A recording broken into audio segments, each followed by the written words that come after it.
लोकप्रिय चुनावी राजनीति में कोई भी प्रधानमंत्री या राष्ट्रपति देश की जनभावना की उपेक्षा नहीं करता है। जम्मू कश्मीर के विभाजन के बाद भारत ने पिछले साल नवंबर में नया नक्शा जारी किया तो नेपाल के लोगों ने उस नक्शे में काला पानी इलाके को देख विरोध जताया। नेपाल के लोगों ने अपनी सरकार के खिलाफ भी गुस्सा जाहिर किया। पूरे विवाद में नेपाल की सरकार को सामने आना पड़ा और भारत के नक्शे पर ऐतराज जताया। तब से ही नेपाल की सरकार पर दबाव था कि वो भी कुछ करे। जब लिपुलेख में भारत ने चीन तक जाने वाली सड़क का निर्माण किया तो नेपाल ने भी कुछ दिनों बाद नया नक्शा जारी कर दिया और जिन क्षेत्रों पर वो अपना दावा करता है उन सबको अपने मानचित्र में शामिल कर लिया। भारत ने इस पर आपत्ति जताई और दोनों देशों के बीच विवाद अब भी जारी है। नेपाल के प्रधानमंत्री ओली के बारे में कहा जाता है कि वो विदेशी संबंधों में अपने दो बड़े पड़ोसी भारत और चीन के बीच संतुलन बनाकर रखना चाहते हैं। ओली कभी भारत समर्थक कहे जाते थे। ऐसा माना जाता है कि नेपाल की राजनीति में उनका रुख भारत के पक्ष में कभी हुआ करता था। 1996 में भारत और नेपाल के बीच ऐतिहासिक महाकाली संधि में ओली की बड़ी भूमिका मानी जाती है। ओली 1990 के दशक में नेपाल में कैबिनेट मंत्री हुआ करते थे। वो 2007 तक नेपाल के विदेश मंत्री भी रहे। इस दौरान ओली के भारत से काफी अच्छे ताल्लुकात थे। अब ओली के बारे में कहा जाता है कि उनका झुकाव चीन की तरफ ज्यादा है। हालांकि नेपाल एक संप्रभु राष्ट्र है और वो अंतर्राष्ट्रीय संबंधों को लेकर स्वतंत्र है। केपी शर्मा ओली फरवरी 2015 में नेपाल के प्रधानमंत्री बने थे। वो तब से 3 बार भारत आ चुके हैं। वो अपने चुनावी अभियान में चीन के साथ सहयोग बढ़ाने और भारत पर निर्भरता कम करने की बात कह चुके हैं। नेपाल के नए संविधान को लेकर भारत के असंतोष पर नेपाल की ओली सरकार कहती है कि ये उसका आंतरिक मामला है। भारत और नेपाल के बीच 1950 में हुए पीस एंड फ्रेंडशिप संधि को लेकर ओली सख्त रहे हैं। उनका कहना है कि संधि नेपाल के हक में नहीं है। इस संधि के खिलाफ ओली नेपाल के चुनावी अभियानों में भी बोल चुके हैं। ओली चाहते हैं कि भारत के साथ ये संधि खत्म हो। 2008 में प्रचंड ने प्रधानमंत्री बनने के बाद उस वक्त दिल्ली को चौंका दिया था जब वो सबसे पहले दिल्ली का दौरा करने की स्थापित परंपरा को तोड़कर चीन चले गए थे। नेपाल ने पिछले हफ्ते अपना आधिकारिक नक्शा जारी किया है जिसमें लिपुलेख, काला पानी और लिम्पियाधुरा इलाके को नेपाल की पश्चिमी सीमा के भीतर दिखाया गया है। नेपाल के ज्यादातर लोगों ने इसे सरकार के एक मजबूत कदम के तौर पर देखा है। हालांकि ओली के आलोचक इसे देश में कोविड-19 के खराब प्रबंधन के लिए हो रही उनकी आलोचना से ध्यान भटकाने की कोशिश के रूप में देख रहे हैं। भारत का मानना है कि ये भूभाग उसके उत्तराखंड राज्य के तहत आते हैं। दूसरी ओर नेपाल का कहना है कि ये उसके सुदूर पश्चिमी प्रांत के हिस्से हैं। नेपाल का कहना है कि 1816 की सुगौली संधि और उसके बाद हुई सभी द्विपक्षीय संधियों में साफ तौर पर कहा गया है कि महाकाली शारदा के पूर्व में मौजूद इलाके नेपाल के अधीन आते हैं। महाकाली और सुस्ता जैसे भारत नेपाल सीमा विवाद पर विपक्षी नेपाली कांग्रेस और कभी राज परिवार के समर्थक रहे राष्ट्रीय प्रजातंत्र पार्टी के नेता भी एक जैसी भावनाएं जाहिर कर रहे हैं। इससे जाहिर हो रहा है कि इस मसले पर नेपाल की सभी पार्टियां एकमत हैं। सितंबर 2015 में ओली के भारत के खिलाफ रुख अख्तियार करने की वजह अघोषित नाकाबंदी भी थी। ये एक वक्त था जब नेपाल में महज 4 महीने पहले एक बड़ा भूकंप आया था। उस वक्त भारत ने नेपाल के नया संविधान लागू करने को लेकर अपनी नाराजगी जाहिर की थी। ऐसा इस वजह से था क्योंकि भारत को लग रहा था कि नेपाल ने नए संविधान में दक्षिणी नेपाल की तराई की पार्टियों की कई मांगों को अनसुना कर दिया है। इसके बाद तराई के नेताओं और एक्टिविस्ट ने पूर्व से पश्चिम तक भारत नेपाल की सीमा को बंद कर दिया। भारत मजबूती से इन विरोधी नेताओं के साथ खड़ा रहा था। नेपाल ने आरोप लगाया था कि भारत नेपाल की सीमाओं की नाकाबंदी कर रहा है। हालांकि भारत लगातार इन आरोपों को खारिज करता रहा।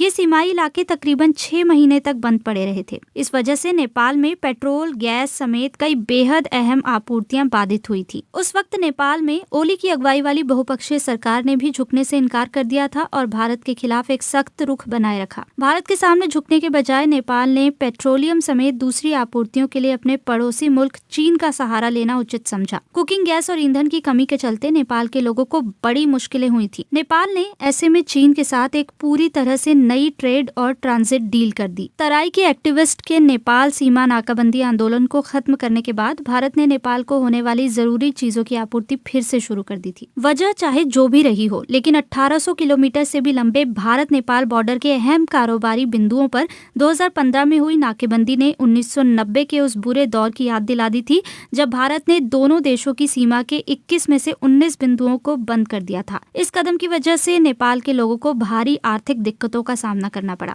1990 की नाकाबंदी इस वजह से हुई थी क्योंकि भारत ने नेपाल के एक अलग ट्रेड एंड ट्रांजिट डील को करने के प्रस्ताव को खारिज कर दिया था। भारत इस तरह की केवल एक डील चाहता था। उस वक्त भारत नेपाल के तत्कालीन राज परिवार के चीन से एंटी एयरक्राफ्ट गन खरीदने के फैसले से भी खफा था। भारत को नेपाल का भारतीय प्रवासी मजदूरों के लिए वर्क परमिट का प्रस्ताव भी पसंद नहीं आया था। दूसरी ओर नेपाल भारत से जुड़ने वाली दक्षिणी तराई के जिलों के हजारों लोगों को नागरिकता देने के लिए भी राजी नहीं था। लेकिन ये सभी मामले तब जाकर शांत हो गए जब नेपाल के किंग बीरेंद्र ने अप्रैल 1990 में पहले जन आंदोलन के सामने झुकते हुए राजनीतिक पार्टियों पर 30 साल पुरानी पाबंदी को हटा लिया था। इसके बाद नई राष्ट्रीय एकता सरकार ने भारत के साथ एक नई डील पर दस्तखत किए थे। 3 साल बाद और नेपाल के तराई को लेकर भारत के साथ हुए तनाव के 5 साल बाद दोनों देश एक बार फिर से आमने सामने हैं। लिपुलेख विवाद ऐसे वक्त पर सामने आया है जब हाल के दौर में कई उच्च स्तरीय दौरे और लेन देन के जरिए दिल्ली काठमांडू गलबहियां करते नजर आने लगे थे।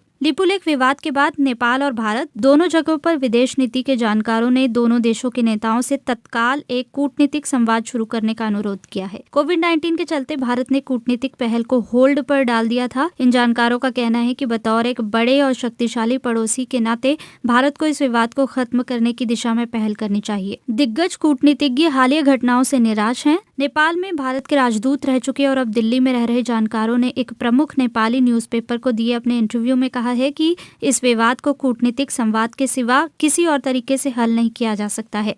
इन पूर्व राजनयिकों ने उकसावे की किसी भी कार्यवाही से बचने की चेतावनी दी है। नेपाल में भारत के राजदूत रहे केवी राजन ने नेपाल के कांतिपुर दैनिक में सुरेश न्योपाने से कहा, रिश्ते इतने पुराने और मजबूत हैं कि दोनों देशों के बीच ऐसे कोई भी मसले नहीं है जिसे नेपाल और भारत आपसी भरोसे और बातचीत से सुलझा ना सके। लेकिन दोनों ही पक्षों को गैर जरूरी आम लोगों की राय को द्विपक्षीय बातचीत के रास्ते का रोड़ा नहीं बनने देना चाहिए। इसके लिए नेपाल भी राजी दिखाई दे रहा है। नेपाल के विदेश मंत्री प्रदीप ग्यावली कह चुके हैं कि नदी सीमा विवाद को सुलझाने के लिए द्विपक्षीय चर्चा शुरू करने के लिए नेपाली पक्ष तैयार है। उन्होंने कांतिपुर दैनिक से कहा, अगर भारत ने नेपाल के पिछले अनुरोध पर गौर किया होता तो चीजें अब तक एक अच्छे मुकाम पर पहुंच चुकी होती। भारत ने हाल में कहा था कि कोविड-19 से जुड़े लॉकडाउन के खत्म होने के बाद सीमाई मसलों को हल करने के लिए कूटनीतिक बातचीत शुरू हो जाएगी। लेकिन कुछ नेपाली टिप्पणीकारों का कहना है कि शुरुआत करने के लिए वीडियो कॉन्फ्रेंस के जरिए विदेश सचिव स्तर पर द्विपक्षीय बातचीत के बढ़िया नतीजे होंगे। इनका कहना है कि इस बातचीत से कॉन्फिडेंस बढ़ेगा और आपसी सहमति विकसित होगी। विशेषज्ञों का कहना है कि नेपाल और भारत के बीच सदियों पुराने रिश्तों से दोनों देशों को फायदा हुआ है। खुले बॉर्डर पर बिना वीजा के आवाजाही करने के अपने नफे नुकसान हैं,